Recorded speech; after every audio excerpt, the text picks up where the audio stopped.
Hello everyone, সকলকে আসসালামু আলাইকুম, আদাব ও নমস্কার। তো ঠিক আবারও প্রতিবারের মতো আমরা একটি ভর্তি পরীক্ষার প্রস্তুতি ক্যাম্পাস রোড শো নিয়ে আসলাম। তো আজকের আমাদের ক্যাম্পাস ফ্রেমে আছে আহ, আমাদের টেক্সটাইল ইঞ্জিনিয়ারিং কলেজের আরেকটি স্বনামধন্য টেক্সটাইল ইঞ্জিনিয়ারিং কলেজ, আমাদের campus Rangpur textile engineering college.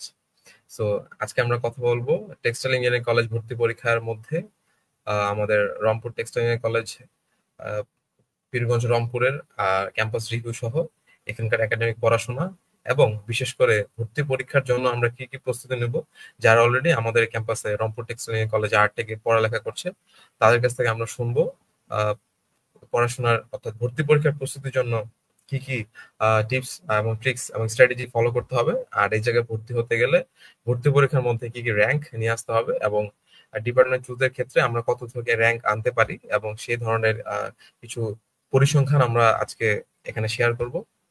আর আজকের এই লাইভ সেশনটি সুন্দরভাবে আহ, শেষ করার জন্য এবং সুন্দরভাবে একটা পরিচালনা করার জন্য আমাদের সাথে অনেক গেস্ট যুক্ত আছে। তার মধ্যে আমরা দেখতে পাচ্ছি আমাদের স্ক্রিনে Sabbir Hasan, yarn engineering department 23-24 session থেকে। তারপরে আমরা দেখতে পাচ্ছি Tafsirul Hasan, wet process engineering department 23-24 session. সেই সাথে আমাদের সাথে আছে আমাদের ক্যাম্পাসের পঞ্চম ব্যাচ থেকে Hridoy Kumar, fabric engineering department 2022-23 session. এবং সেই সাথে আমাদের সাথে আছে রেজওয়ান, ফেব্রিক ইঞ্জিনিয়ারিং ডিপার্টমেন্ট পঞ্চম ব্যাচ 2022-23 সেশন। সো এর পরবর্তীতে আমাদের সাথে আরো কয়েকজন যুক্ত হবে। সো আমরা সে পর্যন্ত অপেক্ষা করব।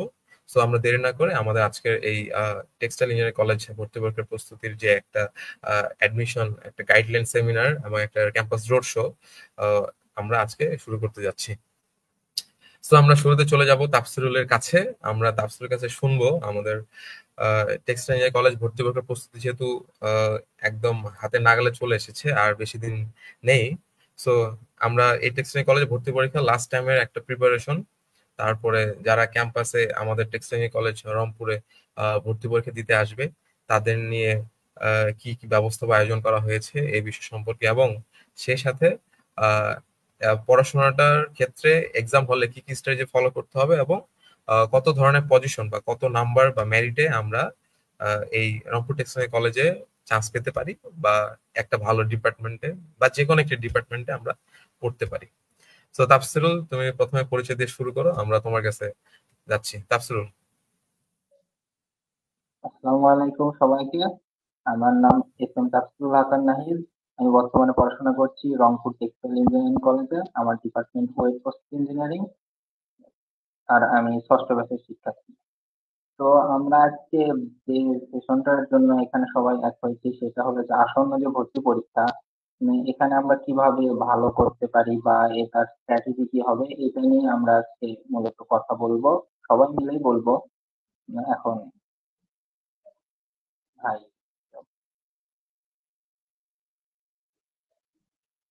তো তাফসিরুল, এখন আমরা তো জানি যে ভর্তি পরীক্ষা আমাদের খুব কাছেই, হাতে নাগালে।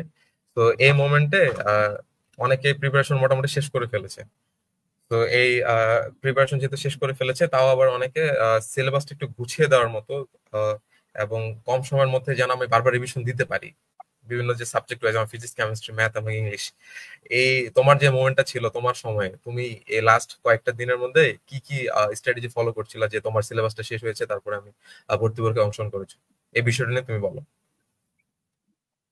লাস্ট মোমেন্টে যখন সবকিছু শেষ হয় তখন মাথায় একটা প্রেশার কাজ করে যে আমি আগের সব পড়া কি ভুলে গেলাম নাকি। আর এই প্রেশার গুলোকে কাটিয়ে সবসময় প্র্যাকটিসের চেয়ে বিকল্প আর কিছু নেই এই লাস্ট মোমেন্টে। এই সময় টাইম ধরে ধরে যে প্র্যাকটিসটা করা, এইটাই অনেক বেশি ইফেক্টিভ হয় লাস্ট মোমেন্টে। শিওর, লাস্ট মোমেন্টে আমরা যদি একটু স্ট্র্যাটেজিক্যালি ধরে ধরে পড়তে পারি বা রিভিশন হ্যাঁ, দিতে পারি, বা নিজের যদি পার্সোনাল নোট থাকে, আহ, সেই বিষয়টা হ্যাঁ আসলে কাজে পার্সোনাল দিবে। যে আমার, হ্যাঁ, আমার হ্যাঁ, কোন কোন জায়গাতে সমস্যা হয়েছে ভুল পড়াশোনার সময়টাতে, সেগুলো যদি আগে থেকে কেউ নোট করে রাখে বা চিহ্নিত করে রাখে, তাহলে এই শেষ সময় শেষ করে শুধু রেগুলার পড়াশোনার পাশাপাশি ওই সাবজেক্ট বা ওই টপিকটাতে আলাদা করে একটু এক্সট্রা টাইম দিতে পারে। লাস্ট মুহূর্তে এইটা অনেক বেশি ইফেক্টিভ হয়। এবং আরো দেখা যায় যে একই প্রশ্ন বারবার আসে, বা এগুলো যদি আগে থেকে সবকিছু ঠিক করা থাকে বা কেউ যদি করে দেয় বা কারো মেন্টরশিপে যদি আগানো যায়, তাহলে অনেক ইফেক্টিভ হয় যে লাস্ট মোমেন্টে যে এখান থেকে প্রশ্ন হয় এবং এবারও হবে, এই টপিক গুলো যদি দেখা যায় তাহলে বেশ ভালো হয়। জি।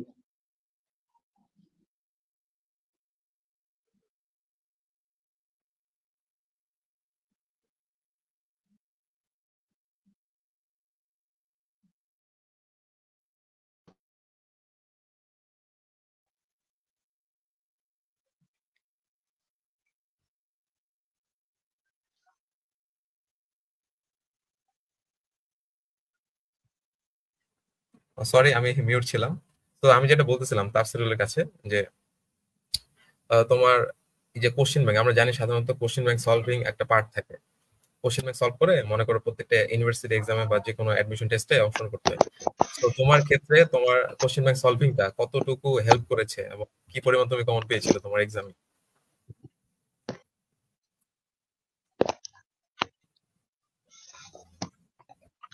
দুঃখিত, আমি শুনতে পারিনি এই কথা। আচ্ছা, মানে আমি যেটা বলছিলাম সেটা হচ্ছে কি, তোমার কোশ্চেন ব্যাংক সলভটা তুমি প্রত্যেকটা অ্যাডমিশন, আমরা জানি যে অ্যাডমিশন টেস্টে কোশ্চেন ব্যাংক সলভ করতে হয়।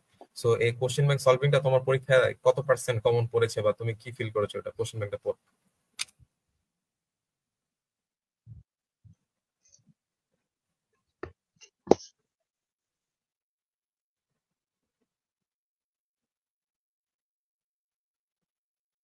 হ্যালো তাফসিরুল।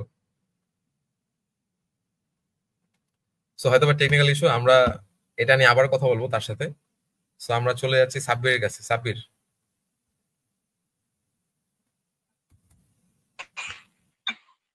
আসসালামু আলাইকুম ভাই, আমাকে কি শোনা যাচ্ছে? ওয়ালাইকুম আসসালাম। তো আমরা এখন সাব্বিরের সাথে কথা বলবো। তো সাব্বির, আসসালামু আলাইকুম সো সবাইকে। আমরা, হ্যাঁ, আমরা ছিলাম হচ্ছে কোশ্চেন ব্যাংক সলভিং এ। জি ভাই, প্রথমে আমি আমার তো পরিচয়টা দিয়ে শুরু করতে চাচ্ছি। হ্যাঁ, অবশ্যই অবশ্যই। আসসালামু আলাইকুম সবাইকে। আমি মোহাম্মদ সাব্বির হাসান। এবার অধ্যয়ন করছি রংপুর টেক্সটাইল ইঞ্জিনিয়ারিং কলেজের ষষ্ঠ ব্যাচে ইয়ার্ন ইঞ্জিনিয়ারিং ডিপার্টমেন্টে। তো ভাই যে কথাটা বললেন যে কোশ্চেন ব্যাংক সলভিং, তো শেষ মুহূর্তে এসে কোশ্চেন ব্যাংক সলভিংটা কতটা হেল্পফুল? কোশ্চেন ব্যাংক সলভিংটা আমার কাছে অনেক হেল্পফুল লেগেছে। আহ, আর আমাদের যে টেকগুলো আছে, টেকগুলোতে সচরাচর রিপিটেড কোশ্চেন বেশি হয়। তো যখন আমরা এই টেকের কোশ্চেন ব্যাংক সলভটা করব, তখন অনেকগুলো রিপিটেড কোশ্চেন পাওয়ার সম্ভাবনা বেশি থাকে। তো এটা একটা প্লাস পয়েন্ট বলে মনে করি ভাই।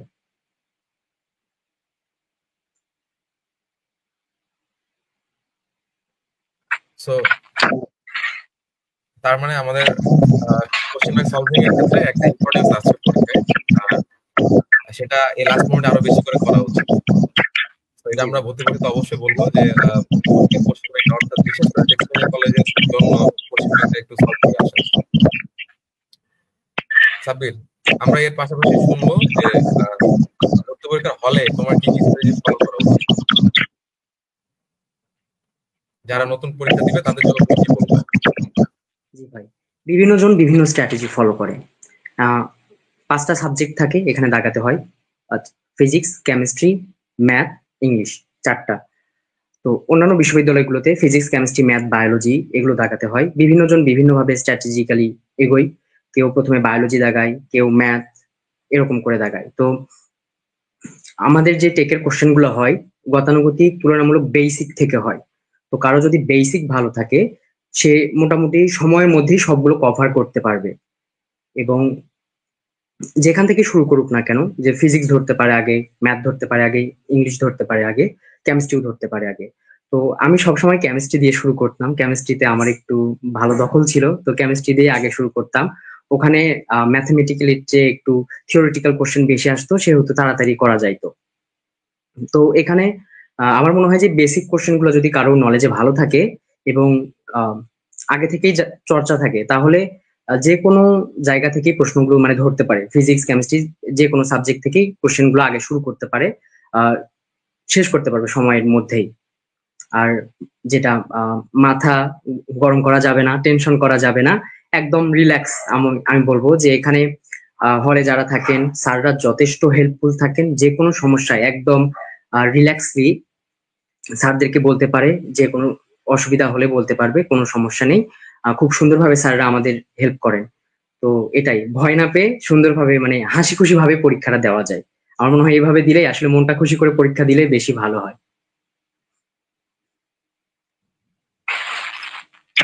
তো থ্যাংক ইউ সাব্বির। আমরা এবার চলে যাব হচ্ছে রেজনের কাছে। আমরা রেজনের কাছ থেকে শুনবো এক্সাম হলের স্ট্র্যাটেজি বাদেও আমরা লাস্ট মোমেন্টে আরো কি কি ট্যাকটিক্স ফলো করলে আমরা একটা ভালো র্যাঙ্ক আনতে পারি। আর অনেকের এই ক্ষেত্রে বলা যায় যে যারা অলরেডি ইউনিভার্সিটি চান্স পায় নাই, তারা একটু দ্বিধাদ্বন্দ্বে আছে যে ভাইয়া এটা তো আমার লাস্ট এক্সাম, সো আমি এই লাস্ট এক্সামে আমার চান্স পাওয়াই লাগবে, বিষয়টা এমন হয়ে গেছে। সো এই এক্সামটা যদি আমি ক্র্যাক করতে চাই, অনেকে আবার হতাশার মধ্যে আছে যে সবগুলোতে চান্স হয় নাই, সো এটাতে কি চান্স পাওয়ার পসিবিলিটি আমার কেমন আছে বা কম হয় কিনা, সো একটু দ্বিধাদ্বন্দ্বে আছে। সো এইটা ক্লিয়ার করার জন্য, এই ইস্যুটা ক্লিয়ার করার জন্য আমরা রেজনের কাছ থেকে শুনবো যে রেজনের অ্যাডমিশন জার্নি থেকে কি কি উপায় অবলম্বন করলে আমরা লাস্টে অ্যাডমিশন টেস্টটা যেন মিস না করি, তারা যেন একটা একটা র্যাঙ্কের মধ্যে বা এক পজিশনের মধ্যে চলে আসতে পারে। আমরা যেহেতু জানি যে অলরেডি 2টা ক্যাম্পাস নতুন আমাদের সাথে যুক্ত হয়েছে, তাই না রেজওয়ান? সো এই বিষয় সম্পর্কে তাদের উদ্দেশ্যে তুমি কিছু বলো, যেন তারা মোটামুটি একটা ভালো প্রিপারেশন নিয়ে নিতে পারে এই কয়েকটা সময়ের মধ্যে, তারা যেন এটা পায় যে না, পজিটিভ একটু মাইন্ড তৈরি হয় যে না ভাই আমরা এখানে চান্স পেতে পারি। রেজওয়ান। আসসালামু আলাইকুম, আমি রেজওয়ান, পড়াশোনা করতেছি রংপুর টেক্সটাইল ইঞ্জিনিয়ারিং কলেজ, 5ম ব্যাচ, এবং আমার ডিপার্টমেন্ট ফেব্রিক ইঞ্জিনিয়ারিং। তো নতুনদের জন্য বলতে গেলে এখন মোটামুটি হচ্ছে সবগুলো ভার্সিটির পরীক্ষা গুচ্ছ থেকে শুরু করে মোটামুটি সব অলরেডি শেষ হয়ে গেছে। তো সম্ভবত আগামীকাল থেকে হাজি দানেশের পরীক্ষা শুরু হবে, এবং লাস্টের দিকে বলতে গেলে যে আমাদের টেক্সটাইল ইঞ্জিনিয়ারিং কলেজের পরীক্ষাটা 10 তারিখে ইনশাল্লাহ হয়ে যাবে। তো এখনো অনেকে আছে যাদের হচ্ছে এখনো পর্যন্ত কোথাও চান্স হয়নি, এবং তাদের শেষ ভরসা হিসাবে বলতে গেলে যে টেক্সটাইল ইঞ্জিনিয়ারিং কলেজটাকে ধরে রাখছে। এবং আমাদের এইখানে যেটা বলতে গেলে এখন হচ্ছে নতুন করে 2টা কলেজ আমাদের অ্যাড হইছে। তো এখন টোটাল আমাদের টেক্সটাইল ইঞ্জিনিয়ারিং কলেজের সংখ্যা হচ্ছে 10 জন। তো 10টা টেক্সটাইল ইঞ্জিনিয়ারিং কলেজ, এবং প্রতিটাতে 120টা করে সিট আছে এবং 4টা ডিপার্টমেন্ট আছে। তো অন্যান্য ভার্সিটির তুলনায় আমাদের এইখানে যে চান্স পাওয়ার হারটা, এটা কিন্তু তুলনামূলক বলতে গেলে একটু সহজ হয়ে যায়। আর এখানে পরীক্ষা দেওয়ার জন্য কোনো চাপ নেওয়ার দরকার নাই। যারা নতুন আছে এই শেষ মুহূর্তে এসে, তো বড় ভাইদের আমরা অনেকে এর মধ্যে অনেক কথা শুনছি, যে মোটিভেশনাল কথা, যে ভাই এটা চাপ নেওয়া যাবে না, অনেক কিছু করা যাবে না। তো বলতে গেলে শেষ মুহূর্তে প্রস্তুতির জন্য তোমরা যেটা করতে পারো যে হচ্ছে যতটুকু পড়ছো ভাই, এতটুকু জাস্ট বারবার রিভাইজ দিতে থাকো। হ্যাঁ, নতুন কিছু পড়ে লাস্ট মুহূর্তে খুব একটা ইফেক্টিভ হয় না। এই লাস্ট মুহূর্তে তোমার যতটুকু পড়া আছে, কেউ যদি পুরো সিলেবাস কভার না করে থাকো, তো এই শেষ 2 দিনের মধ্যে তোমার পুরো সিলেবাস কভার করার কোনো প্রয়োজন নাই। তুমি যদি 2টা অধ্যায় তোমার বাকি থেকে থাকে, তো তুমি 2টা অধ্যায় বাকি রাখো, সমস্যা নাই। জাস্ট তুমি কোশ্চেন ব্যাংক যখন পড়বা, তখন ওই 2টা থেকে যে কোশ্চেন গুলো আছে, ওই যে 2টা অধ্যায় তোমার বাকি আছে, জাস্ট ওই অধ্যায়গুলোর ওই টপিক ধরে ধরে বা টপিক ওয়াইজ তুমি ওই 2টা অধ্যায়ের কোশ্চেন গুলো শুধু দেখে যাবা। তাছাড়া তোমার পুরো অধ্যায় এখন নতুন করে পড়ার কোনো প্রয়োজন নাই। এটা পড়লে তোমার মাথায় থাকবে না, এবং পরীক্ষার হলে তুমি এটা ঠিকঠাক ভাবে ডেলিভার করতে পারবা না। তো আমার আর হচ্ছে টেক্সটাইল ইঞ্জিনিয়ারিং কলেজগুলোতে একটা বিষয়, যে বাকি সবগুলো পরীক্ষা 1 ঘন্টার মধ্যে হলেও এখানে কিন্তু 1 ঘন্টা 20 মিনিট। তো তোমাদের হাতে 20 মিনিট এক্সট্রা সময় থাকতেছে।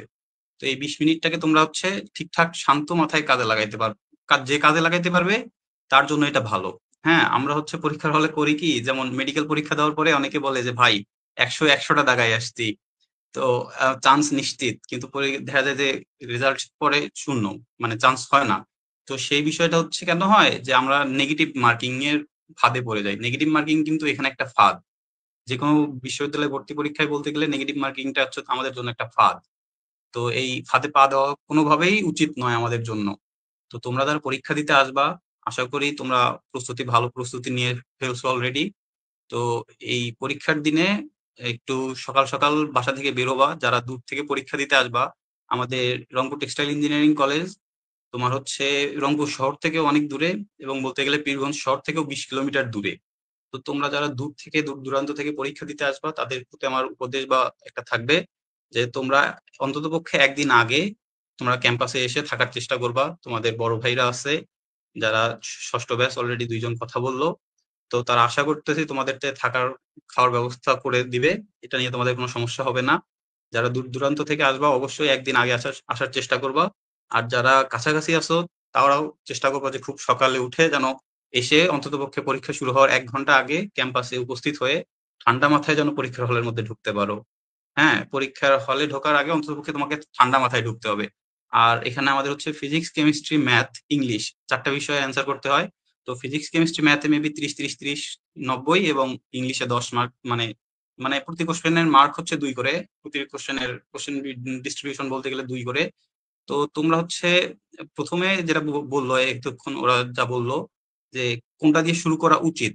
তো তোমরা শুরু করতে উচিত বলতে তো অনেকে যখন বলতে গেলে যে যারা পরীক্ষা যাদের এখন পর্যন্ত চান্স হয় নাই, অনেকের হয়তো বা ম্যাথে একটু দুর্বলতা থাকতে পারে বা ম্যাথকে ভয় করে।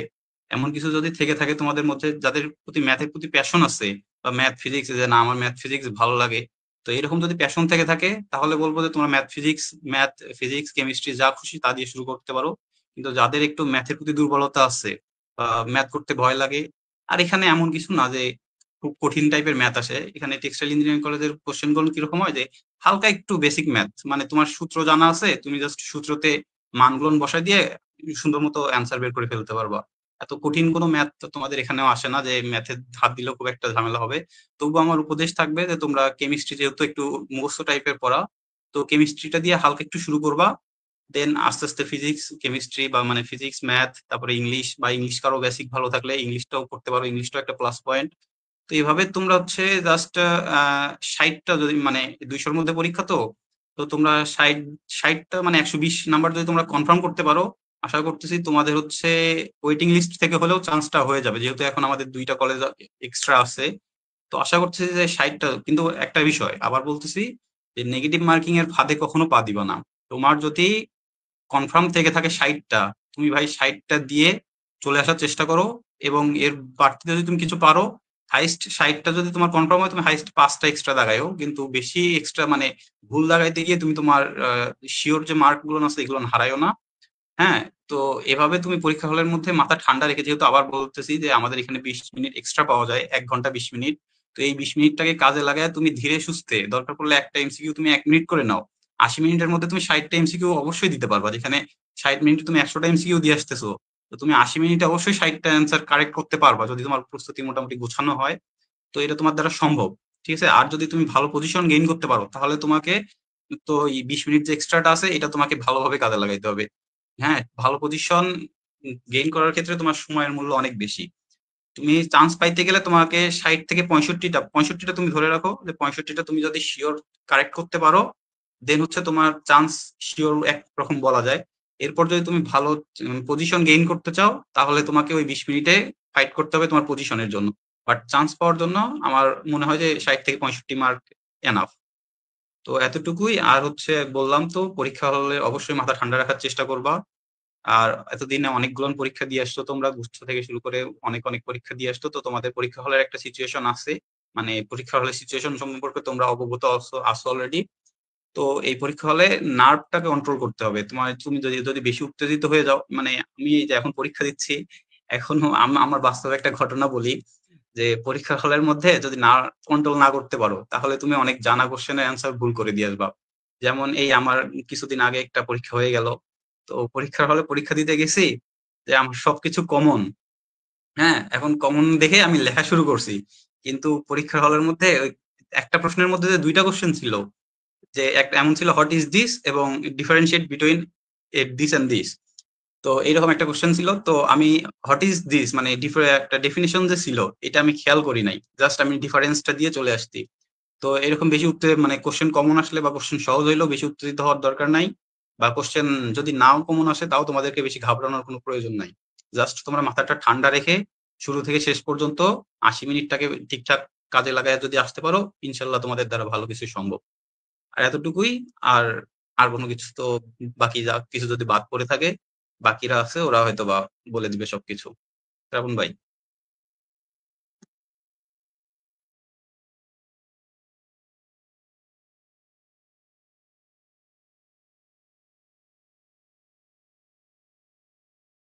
আসসালামু ক্যাম্পাসগুলোতে দেখি যে ম্যাক্সিমামই অনেকে আমাদের যখন সেন্টারটা যেহেতু রংপুর টেক্সটাইল কলেজের এই আশপাশে এরিয়াগুলো কাভার করে, সো অনেকে রংপুর থেকে আসতে চায়। সো রংপুর থেকে বা নবাবগঞ্জ থেকে, সো দিনাজপুর এরিয়া থেকে।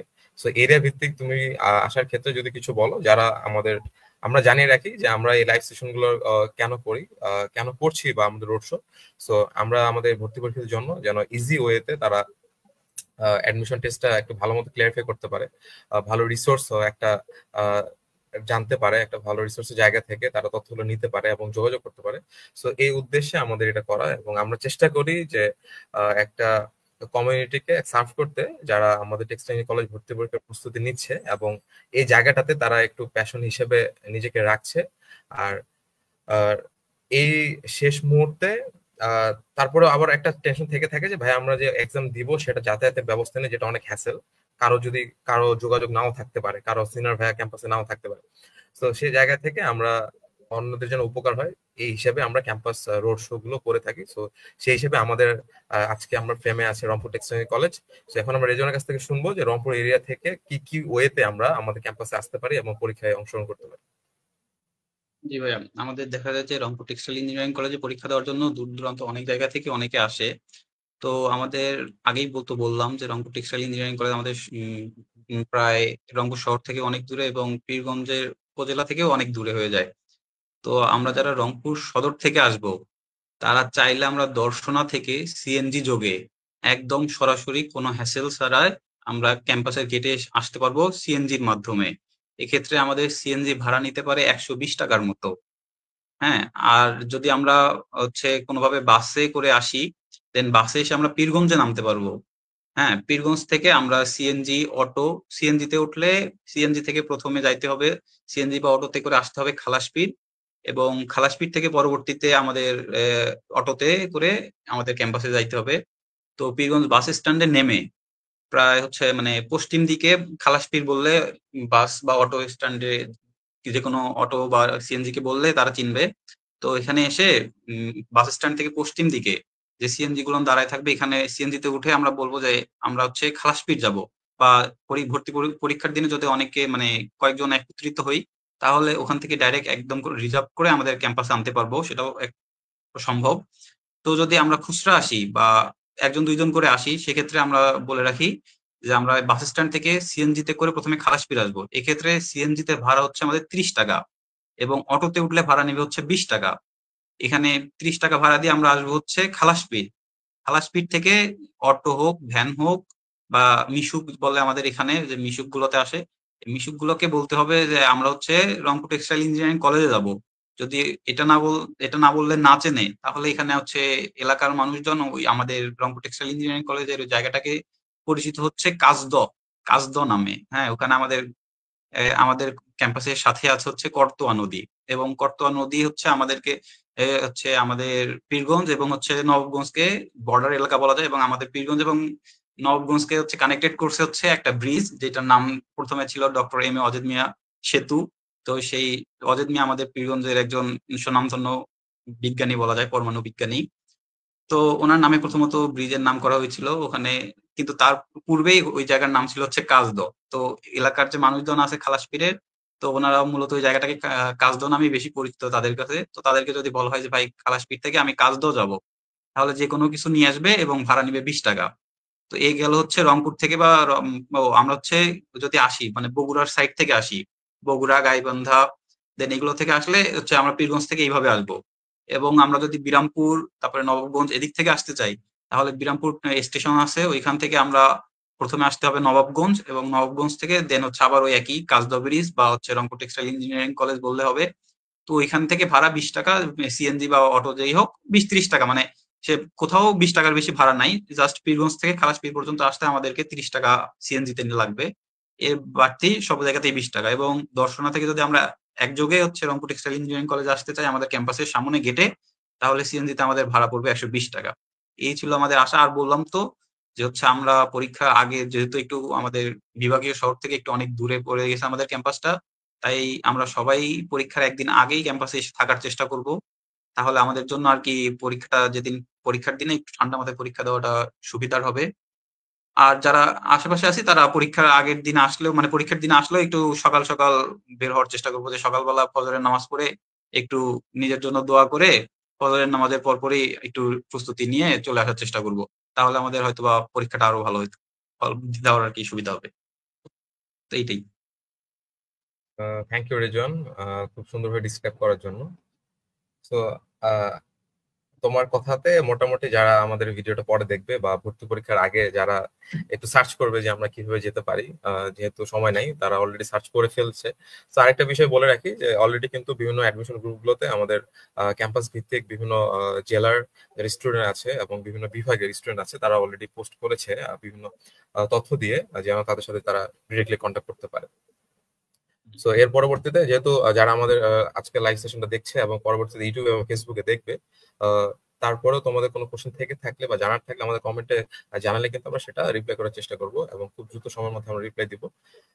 এরপর আমরা চলে যাই রাফিয়াতুন জান্নাতের কাছে। আমরা আমাদের মাঝে উপস্থিত হয়েছে আমাদের আরেকজন ক্যাম্পাসের শিক্ষার্থী রাফিয়াতুন জান্নাত। সো আমরা রাফিয়াতুন জান্নাতের কাছ থেকে শুনবো তার অ্যাডমিশন জার্নি, এবং যারা অনেক ফিমেল ক্যান্ডিডেট আছে তারা পড়াশোনা করছে, অনেকে আবার ডিপ্রেসডও আছে যে ভাইয়া এই মোমেন্টে যারা অনেকে চান্সও হয় নাই, আমরা কি করতে পারি। আর বিশেষভাবে রাফিয়াতুনের কাছ থেকে আমি শুনবো যে তার একটা ভালো র্যাঙ্ক কিভাবে করা যায়, তার সময় সে কিভাবে প্রস্তুতি নিয়েছিল।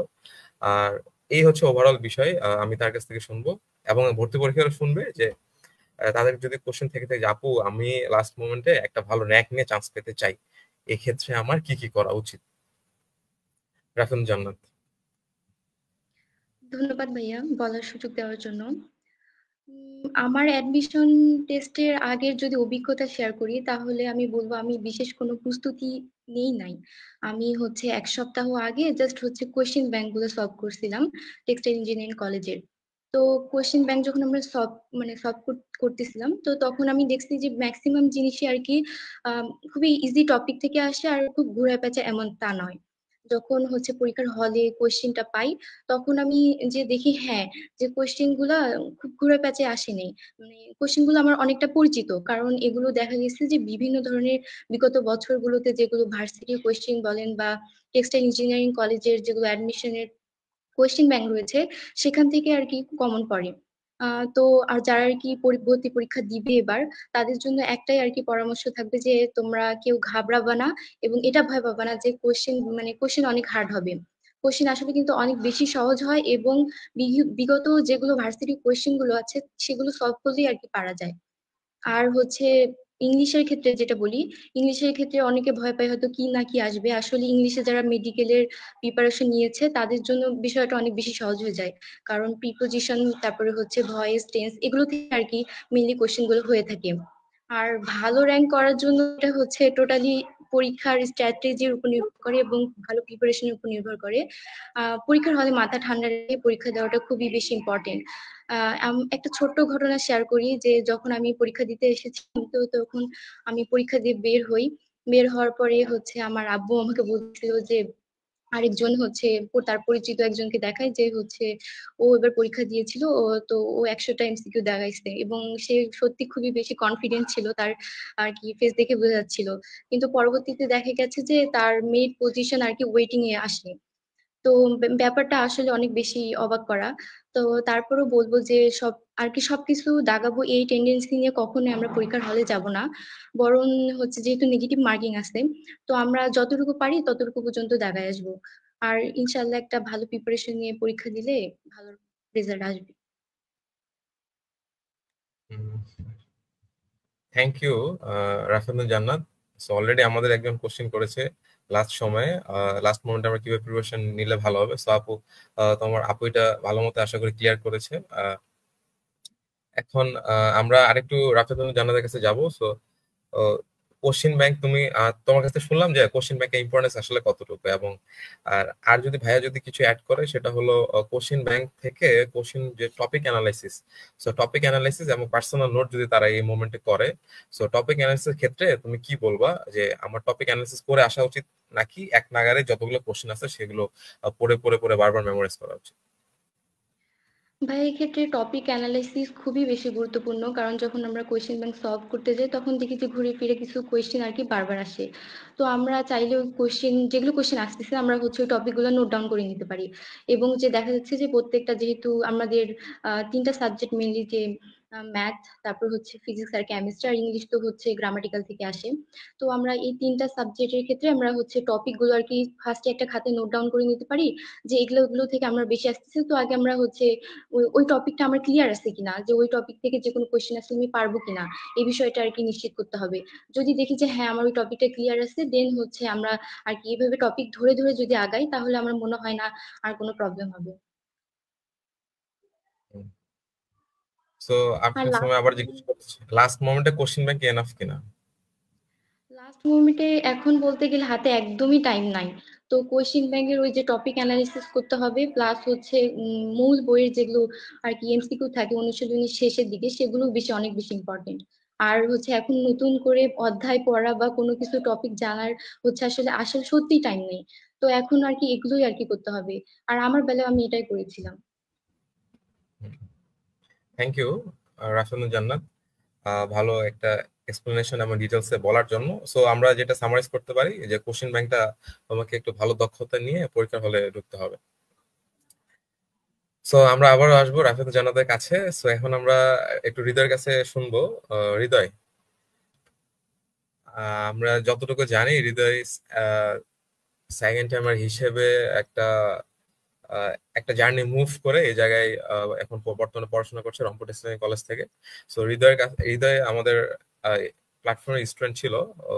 সো আমরা হৃদয়ের কাছ থেকে ওভারঅল শুনবো যে তার লাস্ট মোমেন্টের অ্যাডমিশন জার্নিটা, এবং সেকেন্ড টাইমার হিসেবে কি কি হ্যাসেল তাকে ফেস করতে হয়েছে, এবং কিভাবে ক্যাম্পাসে মোটামুটি এখন পড়াশোনা করছো, এই ফুল একটা জার্নি আমি হৃদয়ের কাছ থেকে শুনবো। আর যারা ভর্তি পরীক্ষা দিবে, একদম স্পেশালি যারা সেকেন্ড টাইমার, তাদের জন্য কি করা উচিত? হৃদয়। নমস্কার এবং আদাব, আমি হৃদয় কুমার রায়। শুরুতেই ধন্যবাদ জানাতে চাচ্ছি টেক এক্সপেরিয়েন্সকে আজকে এই সেশনে আমাকে আমন্ত্রণ জানানোর জন্য। তো আজকের সেশনটি মূলত আপকামিং আমাদের যে অ্যাডমিশন টেস্ট সেটিকে নিয়ে। তো সেদিক দিয়ে একটু কথা বলি। দাদা যেহেতু বলেন সেকেন্ড টাইমারদের জন্য, আসলে সেকেন্ড টাইমার বলতে বোঝা যাচ্ছে যে আমাদের কিন্তু এটাই লাস্ট ভরসা। আর আমি এখন জানি না এরপরে আর কোনো এক্সাম আছে কিনা, কিন্তু যদি থাক বা না থাক, এটাকে বলা যায় অনেকটা লাস্ট এক্সাম। তো এখানে তোমাকে সেভাবে পরিশ্রম বা প্রস্তুতি নিতে হবে যেন এই জায়গায় কোনোভাবে মিসটা না হয়। আর এর জন্য কিছু বেসিক বিষয় তোমার খেয়াল রাখা দরকার, বিশেষ করে প্রস্তুতিটা। যেহেতু বলতে গেলে লাস্ট এক্সাম, এর জন্য প্রস্তুতি নিতে পারো। বিশেষ করে যেটা তোমার বড় ভাই এবং তোমাদের আবার বলে গেল যে কোশ্চেন অ্যানালাইসিস, অবশ্যই কোশ্চেন অ্যানালাইসিস এর বিকল্প কিছু নাই। এবং সেই সাথে কোশ্চেন ব্যাংক সলভ, এটা মাস্ট বি। কারণ এখানে ম্যাক্সিমাম কোশ্চেন বলতে গেলে 50 থেকে 60% কিন্তু অনেকটা রিপিট হয়। সো এখান থেকে যদি তুমি একদম পুঙ্খানুপুঙ্খানুভাবে কোশ্চেন ব্যাংকটা সলভ করতে পারো, তাহলে দেখা যাবে তোমার অনায়াসে 50% আসবে। এবং বাকি জায়গা থেকে যদি তুমি 10% অ্যাড করতে পারো, অর্থাৎ 60% মার্ক অ্যাড করতে পারো, তাহলে কিন্তু তোমার চান্স অনেক অংশে কম। আর অনেকের একটা ভুল করতে পারে এক জায়গায়, সেটা হচ্ছে আমাদের নেগেটিভ নেগেটিভ মার্কিং এর ধারণাটা আছে। কারণ অন্যান্য ভার্সিটিতে কিন্তু নেগেটিভ মার্কিং হচ্ছে 0.25, অর্থাৎ 4টা ভুলে 1 মার্ক। এখানে কিন্তু নেগেটিভ মার্কিং হচ্ছে 0.05, অর্থাৎ 2টা ভুল হলে 1 মার্ক কাটা। সো এই জায়গায় বি কেয়ারফুল, এখানে লক্ষ্য রাখতে হবে যেন এই কাজটা না হয়, এবং যেটা তুমি শিওর সেটাই দেখানোর চেষ্টা করবে, এর বাইরে না দেখানোটা আমি বেটার মনে করি। আর সবসময় চেষ্টা করবে 60টার নিচে যেন না হয়। কারণ প্রতি বছরে বলা হয়, যদিও মার্কটা দেখানো হয় না, বলা হয়ে থাকে যে 120 মার্ক, অর্থাৎ 60%, 60টায় যদি 2 মার্ক করে, অর্থাৎ 120 মার্ক মতো সেফ জোন। তো সেই হিসেবে দাগাবে। আর সেকেন্ড টাইম হিসেবে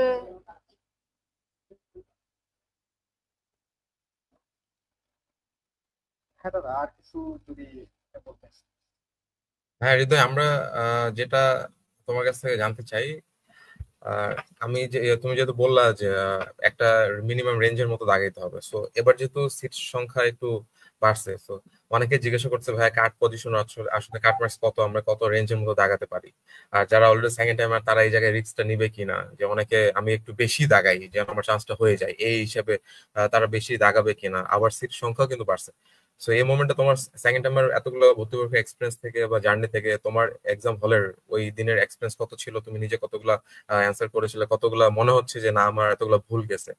সো এইটা নিয়ে তুমি একটু স্ট্যাটিস্টিক্যালি একটু বলো যে যারা সেকেন্ড টাইমার এই মুহূর্তে তাদের কি করা উচিত, বা পরীক্ষার হলে কতগুলো দাগানো উচিত, একটা আমরা সেফ সিকিউর পজিশন আনতে পারি। আচ্ছা, এবার কিন্তু একটা গুড অপরচুনিটি বলা যায়, সেটা হচ্ছে আমাদের দুইটা নতুন টেক অ্যাড হয়েছে, অর্থাৎ 240টা এক্সট্রা সিট আসছে এবং 240টা এক্সট্রা সিট অনেক সিট। তো এখানে একটা চান্স পাওয়ার একটা গুড অপরচুনিটি অ্যাড হয়েছে। তো এক্ষেত্রে আমি বলবো কতটা দাগাবে। দাগানোর ব্যাপারটা হচ্ছে তুমি কতটা দাগাচ্ছ এটা না, কতটা তোমার রাইট হচ্ছে সেটা হচ্ছে মেন বিষয়। তো সেক্ষেত্রে আমার কথা যদি বলি, আমি দাগিয়েছিলাম আমার যতদূর মনে হয় 78টা, এবং আমি কনফার্ম ছিলাম যে আমার 70টা হবে এবং বাকি 8টা কি কনফিউজের মধ্যে।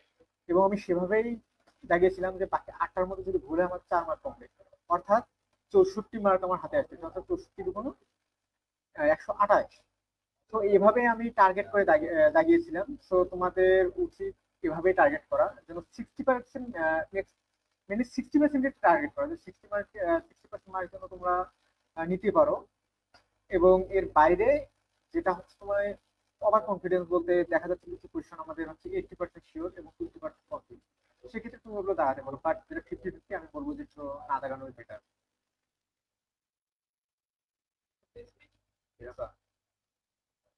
Thank you Hridoy. So as a second timer যারা অংশগ্রহণ করবে, সো তোমরা এখানে রিস্ক ফ্যাক্টর হিসেবে যেটা অত বেশি ভাবার এবার দরকার নেই, কারণ অলরেডি সিট সংখ্যা বেড়ে গেছে। সো ওভারঅল চেষ্টা করবো আমার মানে পজিটিভ ভ্যালুতে যেন বেশি পজিটিভ অ্যান্সার করা যায়, নেগেটিভ যেন না খাই। সো আরেকটা বিষয় আমি আমি যেহেতু আমার জায়গা থেকে বলি যে যদি আমি এমসিকিউ গুলো দাগাই, ওভারঅল আমার কত দাগানো উচিত 75 থেকে 80-র মধ্যে। এক্ষেত্রে হৃদয়ের কাছ থেকে ইনক্লুড করবো যে তার কাছে কি মনে হয় যে ভাই কতগুলো দাগাইলে একটা সেফ পজিশন বলা যায় যে এটার বাইরে বা এর বেশি রিস্ক নেওয়া উচিত না।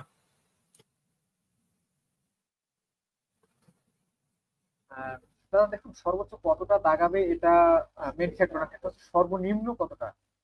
যে হুম কেউ হুম। যদি 50টা দাগিয়ে 50টা রাইট করে তার ক্ষেত্রে কিন্তু আর চান্স পাওয়ার সম্ভাবনা দেখি না, কারণ সবসময় বলা হয়ে থাকে যে 120 মার্ক হচ্ছে সেফ জোন।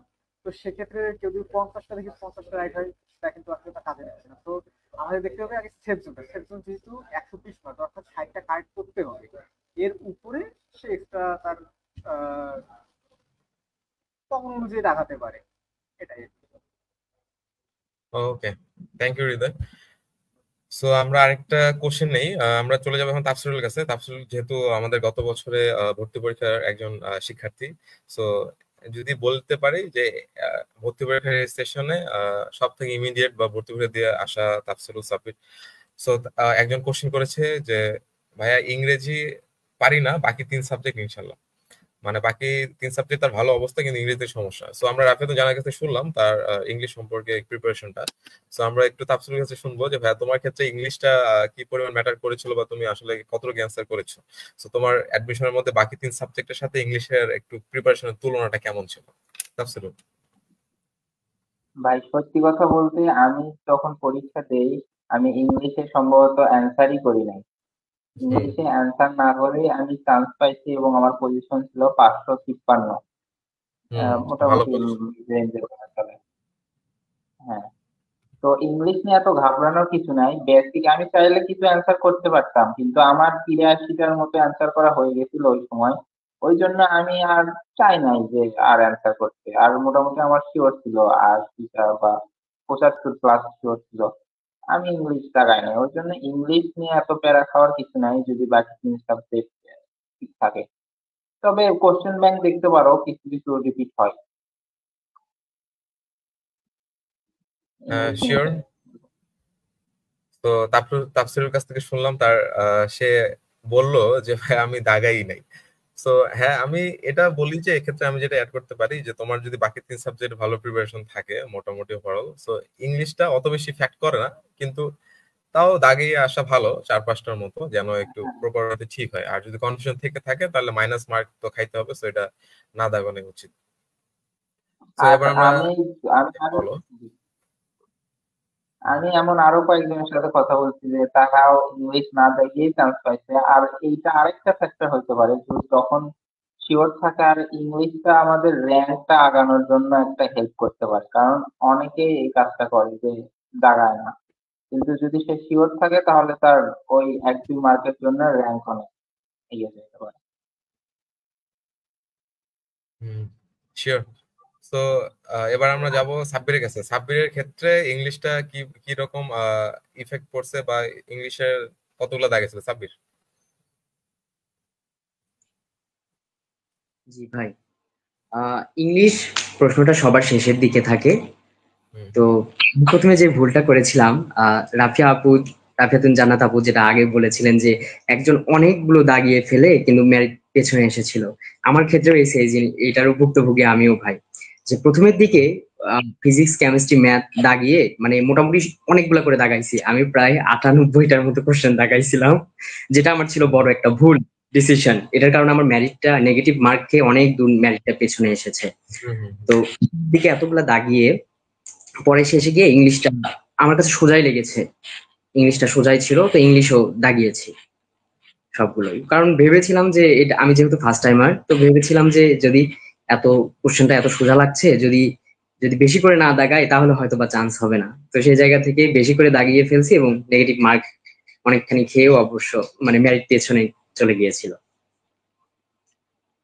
শিওর। সো এক্ষেত্রে এটা সামারাইজ করলে বলতে হবে যে একটু নেগেটিভ যেন কম থাকো, সেটা একটু কমই দাগানো উচিত। বেশি 90+ বা এইটা রিস্ক ফ্যাক্টর একটু হয়ে যায়, তো ওই জায়গা থেকে একটু ভাবা উচিত যে কিভাবে আমরা কতগুলো দাগাবো। So thank you Sabbir. আমরা আবারও বলে দিতে চাই যে আমাদের এই লাইভ সেশনটি যারা ভর্তি পরীক্ষায় অংশগ্রহণ করছে তাদের জন্য হেল্পফুল হবে, এবং যারা পরবর্তীতে এবং এখন বা পরবর্তী আমাদের ইউটিউবে এবং ফেসবুকে ভিডিওটি দেখবে, তারা আশা করি ভর্তি পরীক্ষা প্রস্তুতি সম্পর্কে রংপুর টেক্সটাইল কলেজ পড়ুয়া শিক্ষার্থীদের কাছ থেকে কিছু একটা ভালো আউটপুট পাবে, জানতে পারবে। সো আমরা বলা যায় মোটামুটি আজকের প্রোগ্রামের শেষ পর্যায়ে আমরা ম্যাক্সিমাম কোশ্চেন কভার করার চেষ্টা করেছি।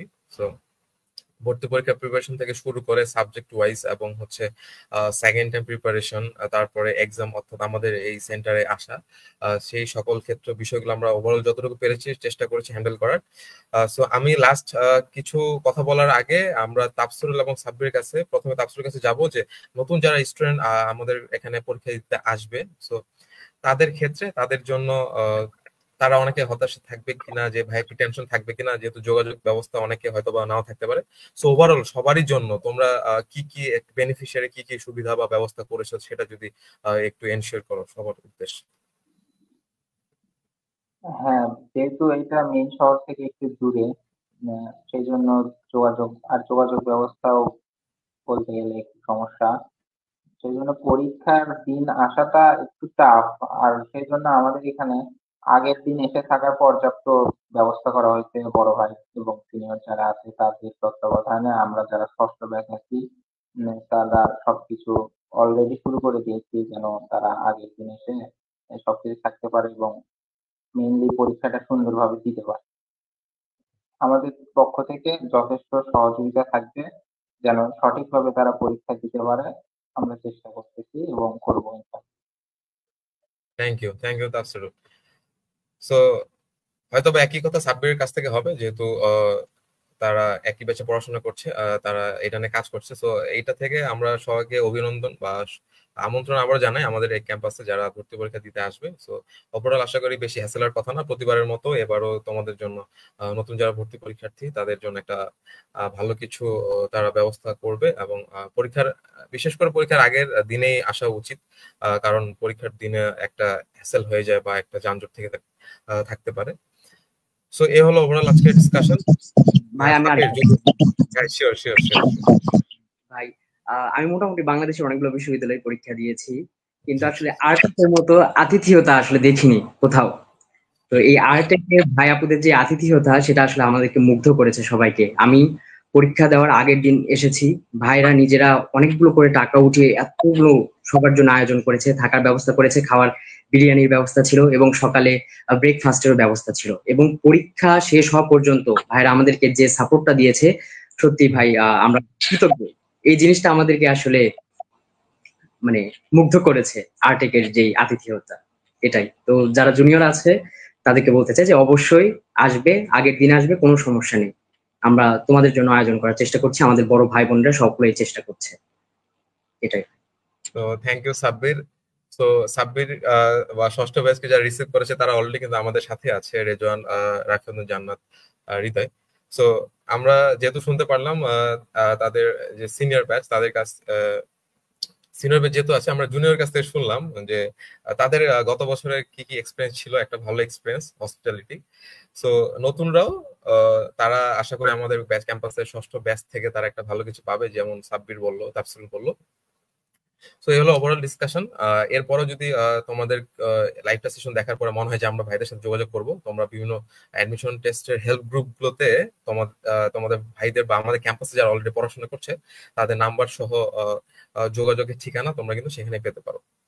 সো আমরা লাইভ সেশনটা দীর্ঘায়িত করবো না, যারা পড়াশোনা করছো পড়াশোনা করো। সো আমরা লাস্ট কয়েকটা কিছু বলে শেষ করব। তার আগে আমি রেজওয়ান এবং রাফিউন জান্নাত এবং হৃদয়ের কাছে একসাথে আসতে চাই যে লাস্ট মোমেন্টে যারা পড়াশোনা করছো তাদের একটা থেকে দুইটা যদি টিপস বা ট্রিক্স বলা যায়, সেক্ষেত্রে সেটা কি হবে? হৃদয়। আসলে লাস্ট মোমেন্টে নতুন করে কিছু করার নাই। আমি মনে করি কিছু টপিক সিলেকশন করা যেগুলো হচ্ছে বারবার রিপিট হয়েছে, এবং ওই টপিক গুলো হচ্ছে বারবার দেখা, এবং প্রয়োজন যদি হয় সেই টপিক গুলো আলাদা করে নোট করে রাখা। কারণ দেখা যায় সব টপিক থেকে প্রশ্ন আসে, কিছু স্পেসিফিক টপিক থেকে যেখান থেকে প্রতি বছরে আসেই, এবং ওই টপিক গুলো ভালো করে নজরে রাখা। এবং প্রতিদিন আর তো মনে হয় সময় নেই, আর সম্ভবত 6 দিন টাইম আছে, তো এই 6 দিনের মধ্যে আমি মনে করি এই টপিক গুলোতে বেশি নজর দেওয়া দরকার, এবং সেই সাথে প্রশ্ন ব্যাংক তো অবশ্যই আসবে, সেই প্রশ্ন ব্যাংকটা জানা খুব জরুরি। Thank you Hridoy. So Rafiun Jannat, ভাইয়া লাস্ট মোমেন্টে তারা কি ফলো করবে? একটা কথা বলো যে ভাই এইটা করলে মোটামুটি ম্যাক্সিমাম সবকিছু কভার হয়ে যাওয়ার কথা। ওই একই কথা বলতে চাই যে কোশ্চেন ব্যাংকটা অ্যানালাইসিস করতে হবে।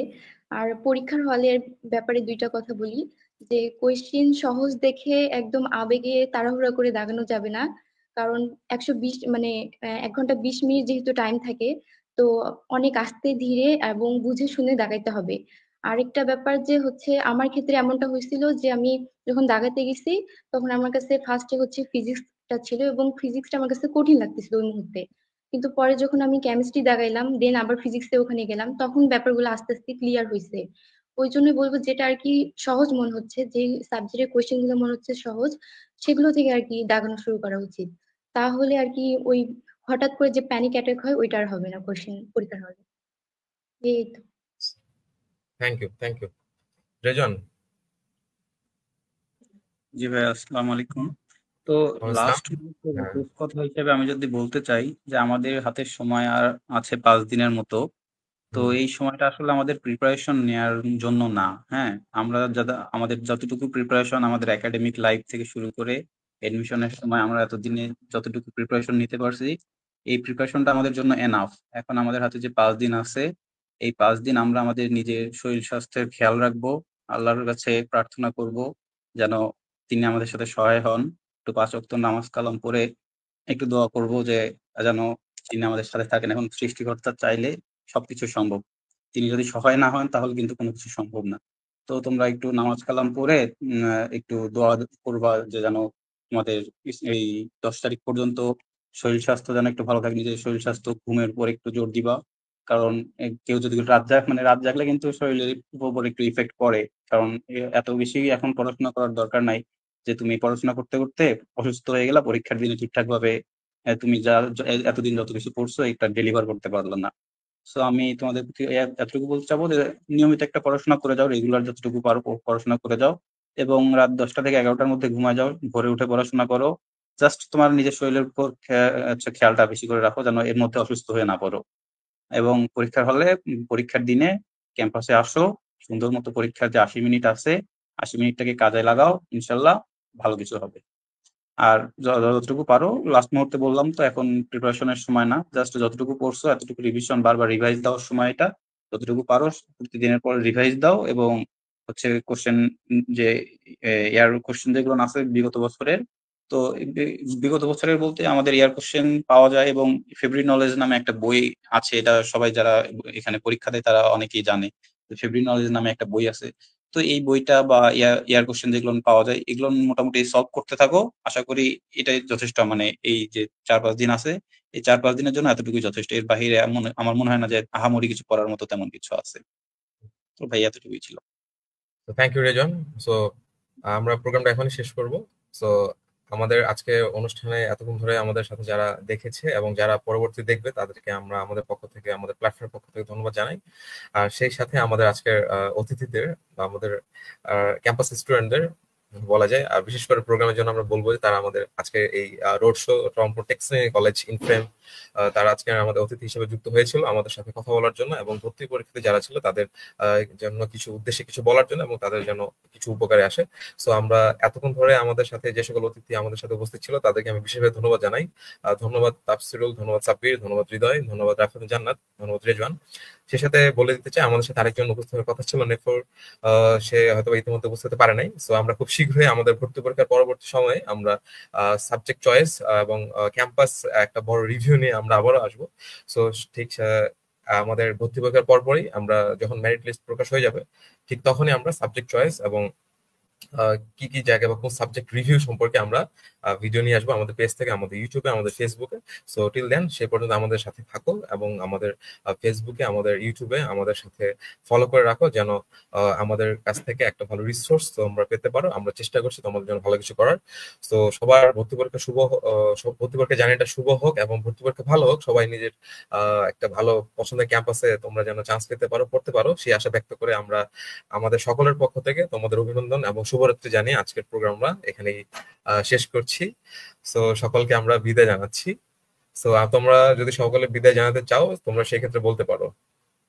আমাদের যারা অতিথি আছে, যারা শিক্ষার্থী আছে ভর্তি করে, সকলকে আমরা আজকের লাইভ সেশনে এই মুহূর্তে বিদায় জানালাম। ঠিক দেখা হবে আমাদের আবারও নেক্সট লাইভে। তো সকলকে শুভরাত্রি। আবারও সবার জন্য অনেক অনেক শুভেচ্ছা এবং অভিনন্দন, এবং তোমাদের জন্য অনেক অনেক দোয়া। ইনশাল্লাহ তোমরা ভর্তি পরীক্ষা দাও ভালোভাবে, এবং ইনশাল্লাহ তোমাদের সাথে ক্যাম্পাসে আমাদের আবার দেখা হবে। অবশ্যই অবশ্যই। তো দেখা হবে আমাদের রংপুর টেক্সটাইল কলেজ, উত্তরবঙ্গের গর্বিত প্রতিষ্ঠান রংপুর টেক্সটাইল কলেজ। তো দেখা হবে। আর আজকে আমাদের লাইভে যারা ছিল তাদের সাথে ক্যাম্পাসে চলাফেরা করতে দেখা হবে। সো এরাই ক্যাম্পাসে সিনিয়র।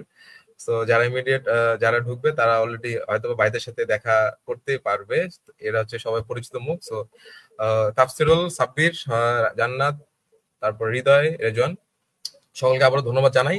সো আমি বিশেষভাবে বলতে চাই তাফসিরুল এবং সাব্বিরের ভর্তি সেমিস্টার পরীক্ষা চলছে, তাদের পরীক্ষা শুভ হোক। আমাদের পক্ষ থেকে তাদের জন্য গুড উইশেস থাকবে, তোমরা ভালো মতো পরীক্ষা দাও। সো আমরা আবারও দেখা করব আমাদের সাবজেক্ট চয়েস গাইডলাইন নিয়ে ভর্তি পরীক্ষার মেধা তালিকা প্রকাশ করার পরে। সো ধন্যবাদ এবং শুভরাত্রি সবাইকে।